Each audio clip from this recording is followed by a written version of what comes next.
Hi, good day and good morning. Our title for today is like Abraham in Genesis 12, verse 7 to 8. You can visit our website at www.covenantring.org and our social media account on Facebook at Covenant Ring Organization and on Instagram and Twitter at Covenant Ring. Our memory verse for today is from Genesis 12, verse 8. And he removed from thence upon a mountain on the east of Bethel, and pitched his tent, having Bethel on the west, and Hai on the east. And there he builded an altar unto the Lord, and called upon the name of the Lord. One crucial question that many people asking God to prosper them have not answered is, what will you do with this wealth you're asking for? While some people are sure of what to do with such wealth, many others are not so certain. Why do you want God to prosper you? Is it so that you can have multiple spouses, build multiple houses, or buy a multitude of cars? If you really desire great wealth from God, what you plan to do with it to bring glory to His name must not be far from you. May you have the right reasons, motives, goals that will be honored by God in Jesus' name. Let us consider the case of Abraham, our spiritual father. After God promised to bless Abraham in Genesis 12, verse 1 to 3, and repeating the same promise in Genesis 12, verse 7 to 8, what did Abraham do? Abraham immediately built an altar and worshipped God. Note, at that time, all Abraham had was God's promise.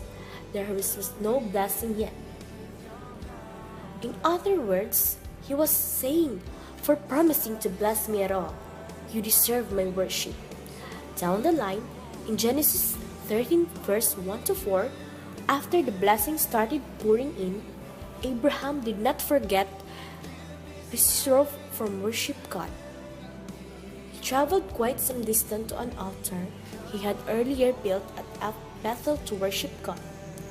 By the time you get to Genesis 22, verse 1 to 18, although Abraham had become truly blessed, he still proved to God that he loved him more than any blessings he had received from him, including Isaac, his beloved son. When God saw all this, he was so impressed that he would release greater blessings on him. Hence, Abraham's servant could testify that God had greatly blessed Abraham. From the onset, Abraham was focused on worshiping God. As the blessings came, he remained committed to worshiping God. For this reason, the Holy Spirit in Isaiah 51 verse 2 instructs us to learn from him. Look unto Abraham your father, and unto Sarah that bare you. For I called him alone, and blessed him, and increased him. Not many of us are like Father Abraham.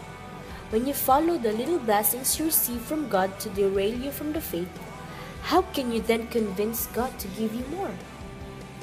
If you truly want the exponential blessings that God has reserved for you, you must have a solid plan for how you will glorify Him with such wealth.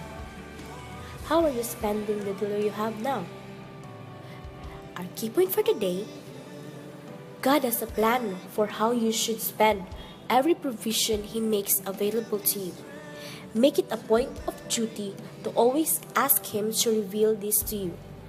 Again, you can visit our website at www.covenantring.org and our social media on Facebook at Covenant Ring Organization and on Instagram and Twitter at Covenant Ring. Goodbye. Have a blessed day.